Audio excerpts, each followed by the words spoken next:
Hello everyone and welcome to Government 340. Today we are going to be discussing religion in Central Asia. And I do apologize. Today is the first time I haven't had both my dogs in my office with me, but my neighbor is insisting on mowing their lawn roughly daily. So you may hear their lawnmower running in the background, and theoretically I would wait until they were done, but they are in fact never done. Anyway, on to the subject of today's lecture. Looking at religion in Central Asia, we see that the countries here are predominantly Muslim. So these countries are, their populations between 70 and 97% identify as Muslim. Tajikistan has the largest proportion of its population identifying as Islamic. Turkmenistan, Uzbekistan, and Kyrgyzstan all have reported rates of Islam in the upper 80%. Kazakhstan has the lowest percentage of those identifying as Islamic, so closer to that 70% figure. And this is largely because 26% of their population identifies as Christian, mostly Eastern Orthodox. But even within Kazakhstan, very few who are not of Slavic or Germanic ethnic heritage identify as Christian. So it is primarily that ethnic Russian population that lives within Kazakhstan identifying as Eastern Orthodox rather than Muslim. Additionally, they are predominantly Sunni Islam and specifically Sunni Hanafi Islam. Despite this, we see a lasting impact of the Soviet period on the practice of Islam in modern Central Asia. So during the Soviet period, there were severe restrictions on the practice of Islam. And there was a corresponding privatization and personalization of religion. So unlike the economy and farming life and most aspects of socialism, the pressures of the political system triggered privatization rather than collectivization of religion.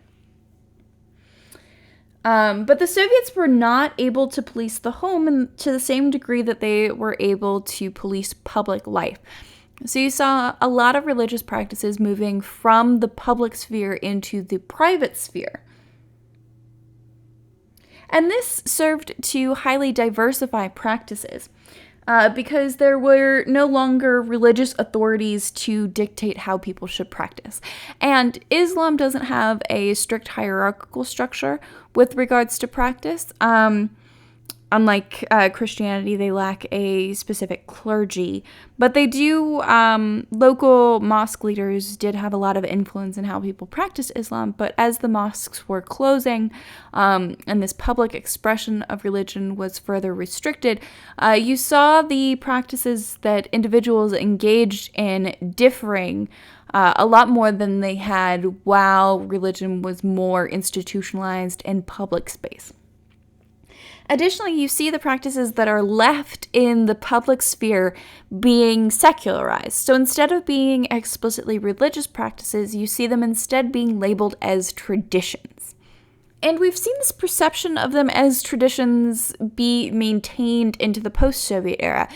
So a lot of these practices, while people became more religious or they were able to publicly express their religion more, you see a lot of these traditional practices maintain that label of tradition, even though prior to the 1920s, they would have been considered religious practices explicitly.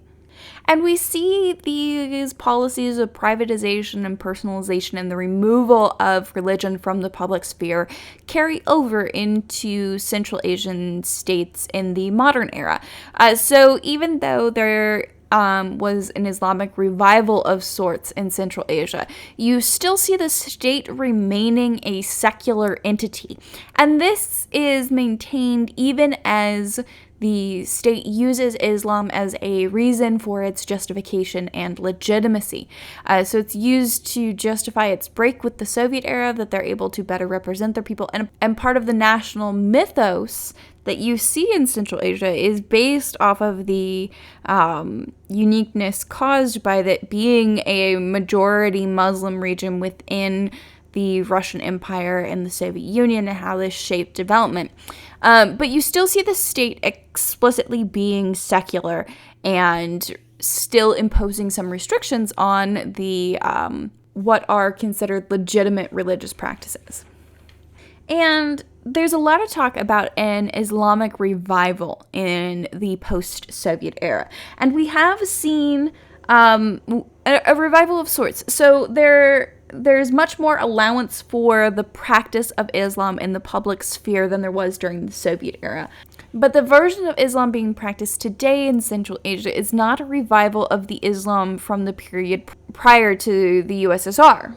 Instead, we see practices from the home during the Soviet era emerging into the public sphere, but we still see a lot of influence of those home practices on how Islam is presently practiced in Central Asia. For example, one of the pieces that we read for class today by Wendell Schwab focused on this story of a figure in a town named Shukr Atta. And this figure was an elderly grandfatherly figure who gave out candy to children, but in exchange for getting the candy, the children had to thank God. And this kept religion in the local consciousness, but he was heavily mocked in the public sphere for being seen as religious in an atheist state. And this continued on for a while, but in the home, he was privately revered for keeping those cultural elements and religious elements alive during a period when they were repressed. And so this family in one of these local muhallas would carry out the tradition of making fried bread while kind of solemnly remembering the influence that Shukr Atta had on their local existence.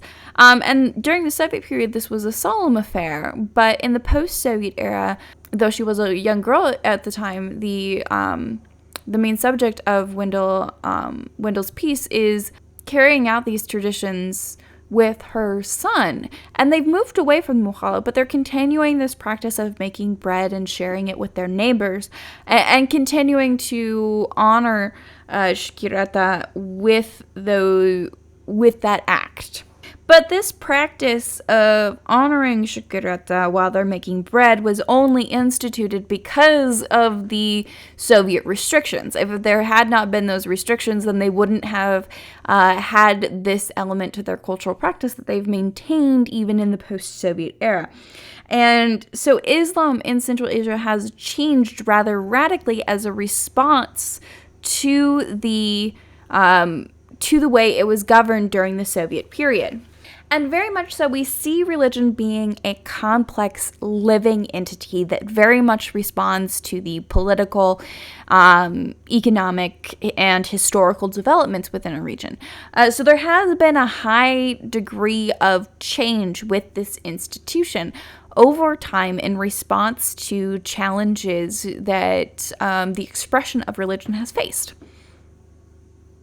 And this leads to a very diverse and unique means of practicing Islam within Central Asia that is not seen under states that did not go through this period of repression, where the relationship between the state and religion is still very much influenced by Soviet politics.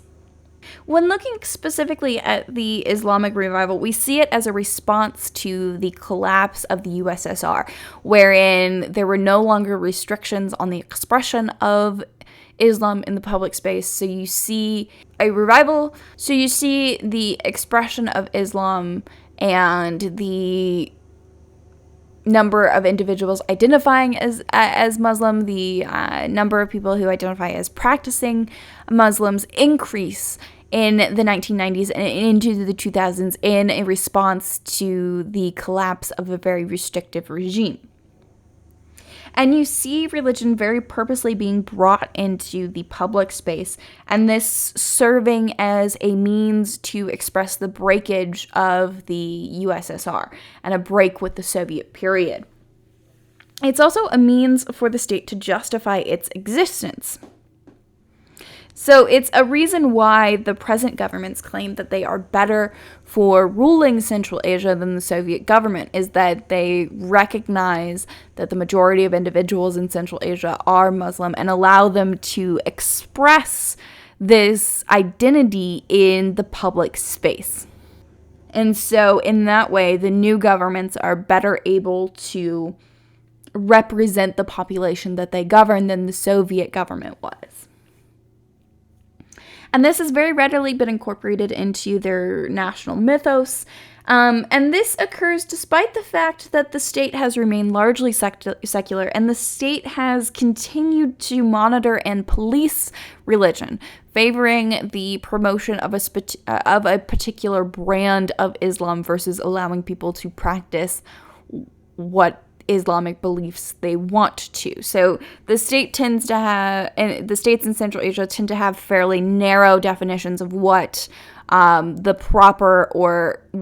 proper expression of Islam would be, or what makes a good Muslim. And this is very much put in place to kind of control potential opposition to the state. But despite this, we see a variety of ways to practice Islam in the modern era. So it's not a monolithic religion. And not all of these different views see each other as legitimate ways of practicing Islam, but they all see themselves as a means to express their Islamic faith. So in some, we see a mixing of kind of local traditional practices that highlight the continuity of religious practices throughout Central Asian history. So combining Islam with kind of pre-Islamic religious traditions, focusing on the role of nature and sacred sites and ancestral worship. And this is very much a version of Islam that has been practiced throughout Central Asia that is a product of the conversion process to Islam in Central Asia, where you had groups maintain their traditional practices but layer Islam on top of it. So as we talked about last week, one of the ways that institutions can change is either through drift or this process of institutional layering.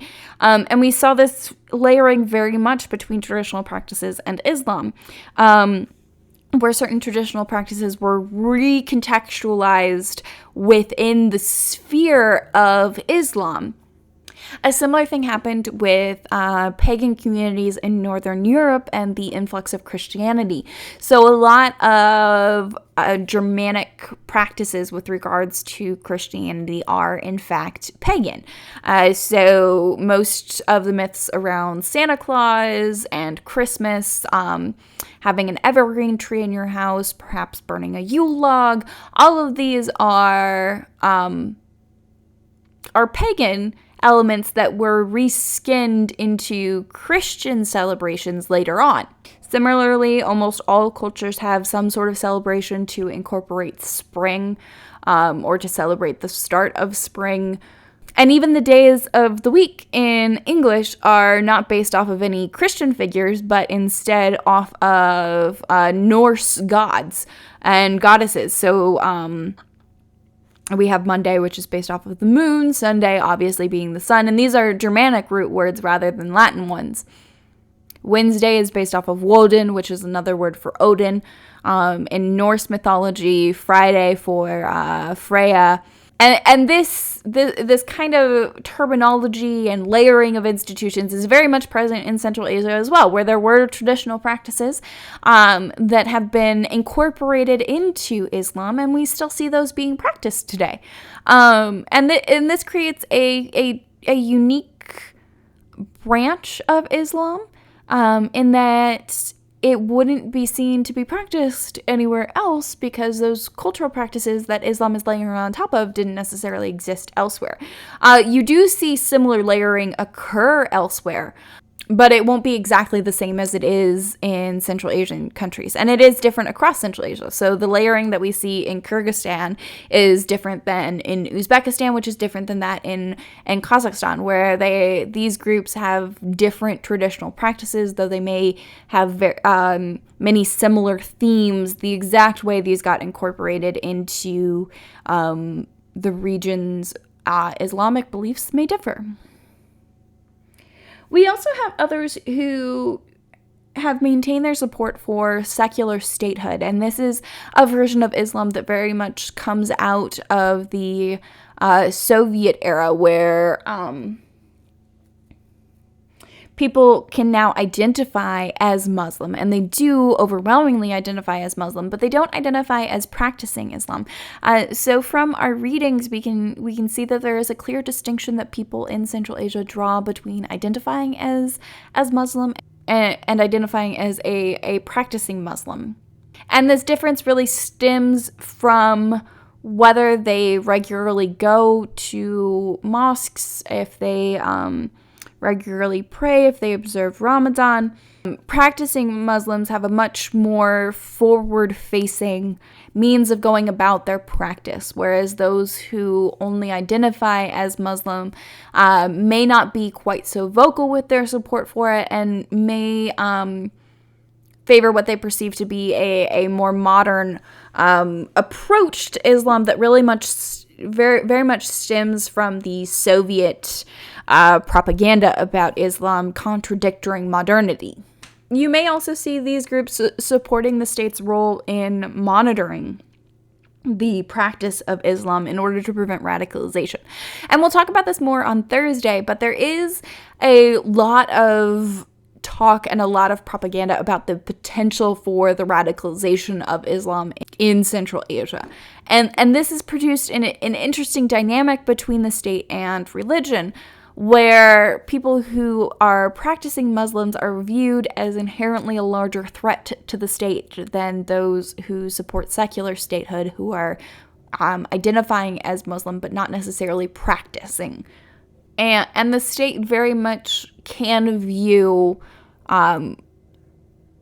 more active Muslim communities as an existential threat to the state, even if there's actually been a very low level of radicalization and mobilization on the basis of religion in Central Asia. And part of the reason why they are viewed as an existential threat is the importance of legibility. So when things are legible, they're understandable and easy to read and easy to understand. And the state has an intense interest in creating legibility among its population. And it does so by monitoring and gathering knowledge and intelligence on its citizens. And it takes this knowledge and this monitoring and uses it to police and to punish those it views as bad actors. If the state lacks legibility, it cannot effectively punish those who are acting against the state. So it's looking for kind of these visible indicators of loyalty, whether this be through actual visual cues, or if it's through dress or speech, if it's through organizational affiliation, if it's based off of, at times it's based off of race or ethnicity, maybe it's based off of what language you speak. These are tools for the state to identify those that are loyal to it and to punish those it identifies as disloyal. Legibility is not solely a bad thing, though. In this context, we're mostly speaking to legibility as a negative. And that's because in most authoritarian regimes, it's used to repress and demobilize a population. But legibility also enables the state to govern. So this is how democratic regimes would determine the desires and preferences of population. Voting in a democratic regime is a means of generating legibility. So this idea is very complex, but in most authoritarian regimes, we don't have voting as a means for individuals to voice preferences. Or if there is voting, there's no necessary reason for the government or to listen to said voting. There are a variety of means to create legibility, whether this is through more intense monitoring of local populations or by instituting formalized state structures, so formal institutions, to kind of create an organized structure that individuals relate back to in a way to both to kind of pursue increased monitoring, but also to reduce the variety of practices and behaviors that individuals exhibit. And Islam has been seen as a potential threat both during the Soviet era and during the modern era because it threatens the state's ability to make the population legible. And once again, that legibility is required to police. So to monitor, to understand, to critique, and to augment, they need to know what behaviors are happening on the ground. And there is a separation between the state and society where the two can act in conjunction with one another, but the state is sometimes also in competition with society over how individuals choose to express themselves and how the state wishes for them to do so. And we see this with even the earliest Soviet policies, where they were very keen to create a more legible environment, and they had an intense need to simplify the population. So in Central Asia, in the 1920s, there was little industrialization, a large rural population, and little popular knowledge of Marxist theory. So a lot of the typical indicators of party loyalty were absent in Central Asia. And so essentially the state aimed to create a degree of legibility on the population by instituting visible indicators of their party loyalty where they lacked the typical means by which they could monitor and then police party members. And to create this legibility, they turned to Islam first and foremost. And they portrayed Islam as pre-modern and traditional, whereas the Soviets and socialist ideology were modern and progressive. And there was a campaign for specifically the liberalization of women via a deveiling campaign. And if loyal to the party, then party members would seek to unveil, or male party members would seek to unveil their wives. And this policy gave a very visible indicator of loyalty in that those that were loyal to the party would have wives that were not wearing the traditional veil that was worn by women in Central Asia. Unfortunately, while this policy was focused on the liberalization of women, at least in rhetoric, it still in practice relied on husbands to unveil their wives. So it wasn't up to women to make a decision on whether or not they wanted to be unveiled. It was something that their husband and their husband's political views would mandate for them. So the actual liberalization impact of this policy is unclear. And it was very traumatic for a lot of women because, once again, they didn't have a choice. It was a cultural practice. Even if their husband was a member of the party, not all members of their social group or their village or their town were in the Socialist Party. And this continued to strip women of their bodily autonomy. And being unveiled at the time, because it was kind of this political flashpoint, also subjected women who were unveiled to violence, in that they would be shamed by local leaders, which could translate to some type of punishment that they would receive, not necessarily their husband. Or women who were unveiled or female activists would be assaulted, both sexually and just violently, for not wearing veils. And In some cases, men would violently unveil their wives, so sometimes women would receive injuries in the process of being unveiled. So both the process itself and the outcome that women faced were very much negative, and the lack of autonomy given to women with making this decision very much undercuts the rhetoric of gender equality that the Soviet Party was using. And gender equality was not actually the Soviet purpose with this campaign. It was just that the veils were a very visible indicator of individuals' Muslim identity rather than a socialist one. And because socialism disavows religion, it was an easy thing to target as a forcing mechanism to show loyalty for the male members of the party. And that was what it was actually about, creating these visible indicators and increasing the legibility of Central Asian society to outside actors. And it was guised in this language of liberalization and equality. So this was the real advantage of the policy, that it would provide a clear indicator to the party of loyalty within Central Asia. And then they could proceed to punish those who were not loyal to the party. The disadvantage was that there was little local support, and it expanded opportunities for local resistance. Additionally, the commissions that set out to essentially go into these local areas and to determine who was following the new guidelines were considered to be failures if they weren't finding people who were disloyal. So if they found that everyone was loyal, the commission was considered a failure and not doing essentially its job. Its job was to find people to punish, not to actually ascertain the degree of loyalty. But unfortunately for the commissions, local organizations, so the Whitebeards we talked about last week, and village elders and these kind of more localized structures that had existed prior to the Soviet period, were much better at shaming women into continuing to wear the veil than the commissions were in kind of shaming their husbands into deveiling them. And the amount of individuals who were deemed to be disloyal to the policy, disloyal to the party for not following this deveiling policy was used as an excuse by the commissions to increase the level of surveillance.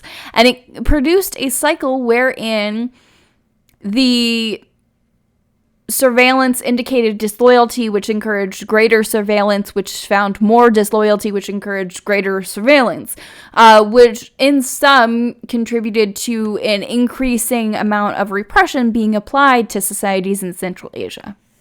And we still see elements of this in modern politics in Central Asia.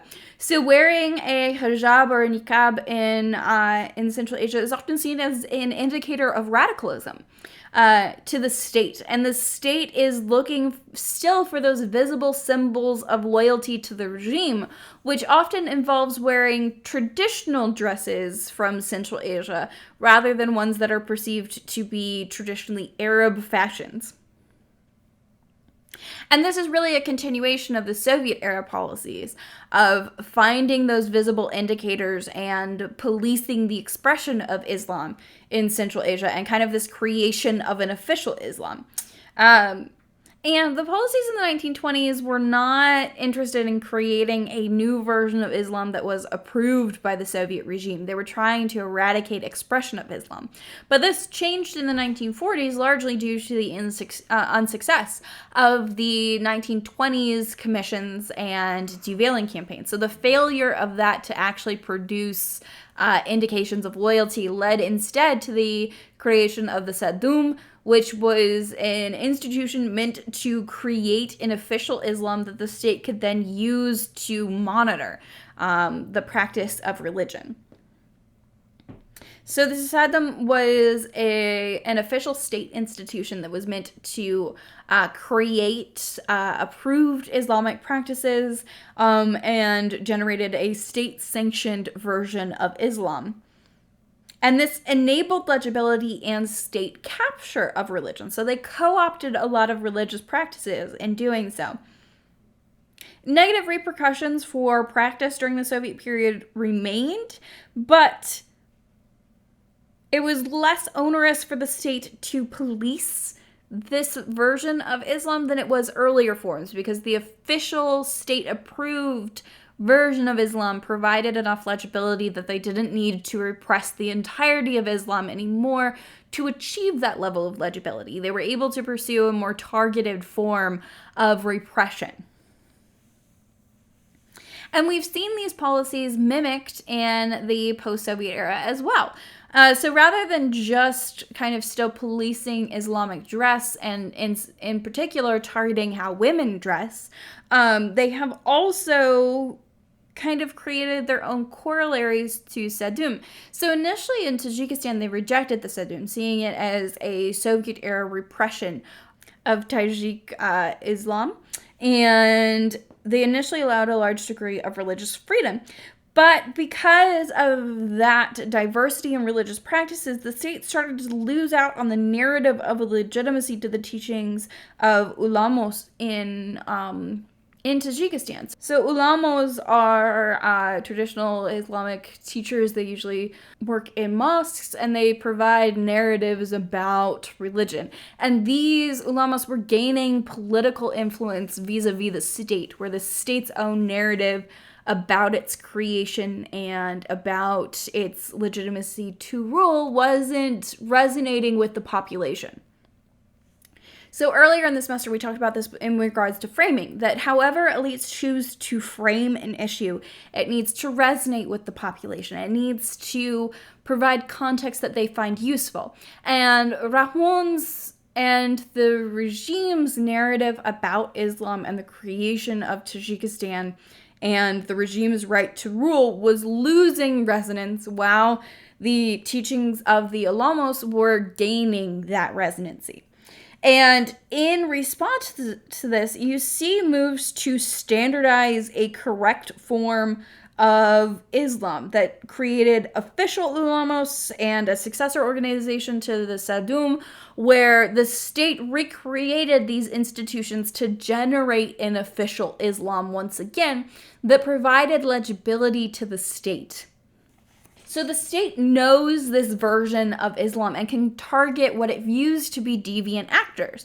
So it can use this first to repress elements that it views as radical, but it can also use it to target opponents and control the narrative, and further use its control of this state captured version of Islam to further its own legitimacy as a state. But this is not the only approach we see in Central Asia. We see a variety of approaches to Islam throughout the region. We see Islam very much being paired with authoritarianism in a lot of these regimes, but no one size-fits-all policy has been applied across the 5 Central Asia states. And we see a plethora of practices. So we see different state policies and a reflection of both domestic and international interests, along with a desire for increased legibility and legitimacy. So that's really some of the common themes that we see with these approaches. They're looking to reflect their own interests, sometimes the interests of the international community, particularly related to de-radicalization and the effort in the war on terror, but also furthering their legitimacy to rule. And this is really crucial in a lot of these states, is that because they have relatively weak capacity, even though they are authoritarian, their ability to govern in a state of crisis is highly suspect. So they need a strong sense of legitimacy to prevent popular uprising or domestic unrest. So the perpetuation of national myths is really important. And part of that national myth in a lot of Central Asian states is related back to their common Islamic and Muslim heritage. So in Uzbekistan, we see them focusing more so on Sufism than on any of the other sects of Islam. And they do so because Sufism tends to be a little bit more open of a diverse set of practices of Islam. So it's less standardized than some other versions of Islam. And in doing so, they're kind of taking the opposite approach of Tajikistan. So Tajikistan sought to create an official version of Islam when it institutionalized the ulamos, whereas Sufism allows a plethora and a diversity of practice of Islam to exist, and these different forms to coexist with one another without too much conflict. And in doing so, they don't have to police religion to the same degree. This might decrease legibility in Uzbekistan, but there is a trade-off here where if you push for a form of official Islam, you also produce potentially more resistance to the regime's ideas on what proper Islam should be. So you don't necessarily have that with Sufism. And because they're taking this approach with Sufism, they really play up their contribution to global Islam. In Kazakhstan, we see kind of a similar approach where instead of forming one particular version of Islam, they're instead focusing on the diversity of state practices. So they founded the Congress of Leaders of World and Traditional Religions, which meets every 3 years to discuss issues related to religious practices, and these range from more peaceful aspects of religion to the more violent. And they have a really intense focus on counterterrorism and extremism. And this makes a lot of sense because Kazakhstan is one of the states that has the closest ties to the West and kind of the international community. So they're really crafting policies that play up the impact that they can have on global interests about terrorism and extremism and how to prevent the expansion of those. Turkmenistan, however, more so mirrors Tajikistan. So we see the president issuing official guidance on religion and actually publishing a couple of books on the proper practice of Islam. And we also see state capture of religion, much like we do in Tajikistan, where instead of allowing a lot of different forms of the practice of Islam, there is a state-sanctioned version of Islam. Tajikistan's shift towards state capture has been relatively recent.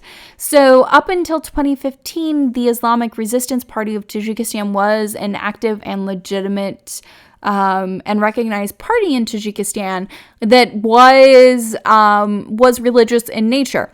They had been a militant group during the Civil War, but between the end of the Civil War and 2015, they were recognized as an opposition party. And you see them being banned in 2015, and the regime has said that they did so because they were a radical Islamic party.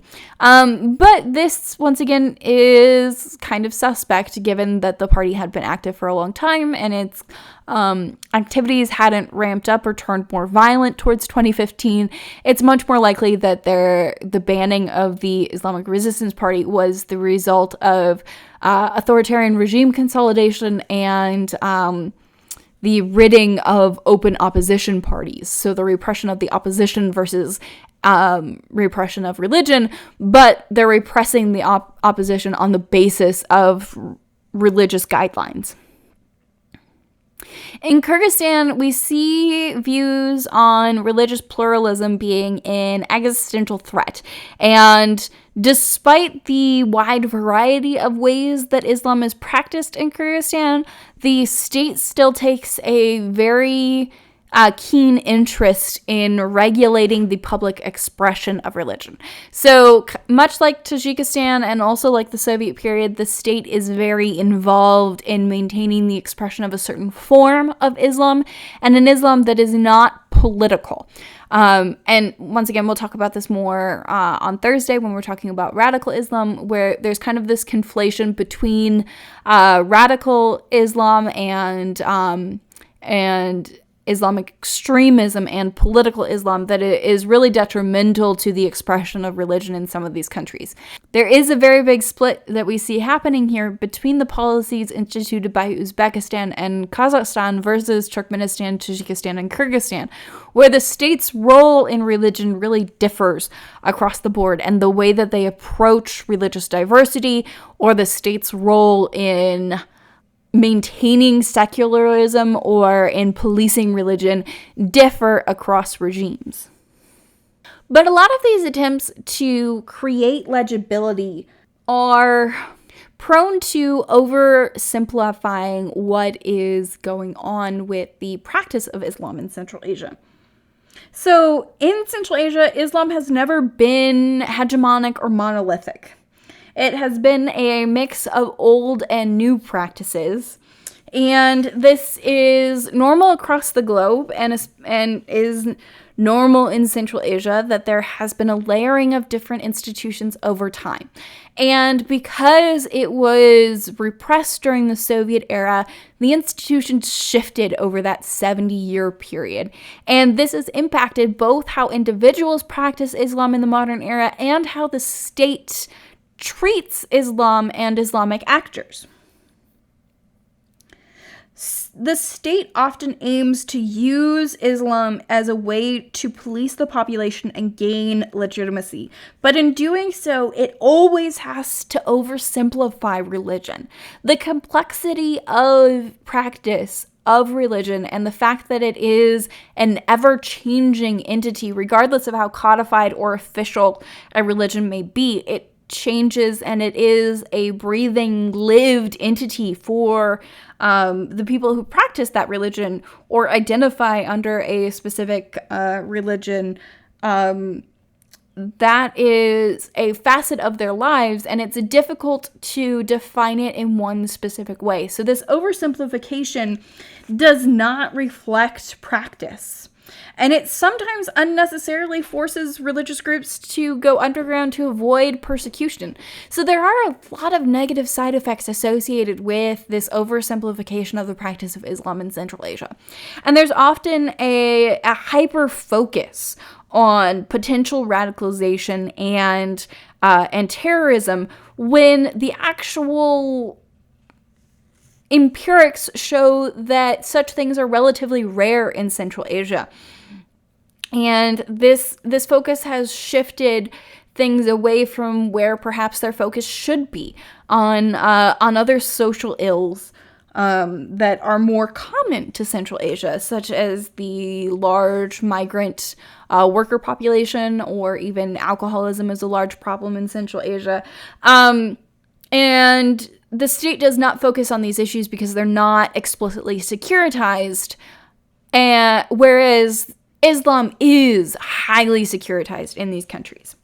And so the state often interferes with religion, promoting some practices and condemning others, and the threats of radicalization. So the whole reason behind why the state is interfering in religious practices is often overblown in Central Asia.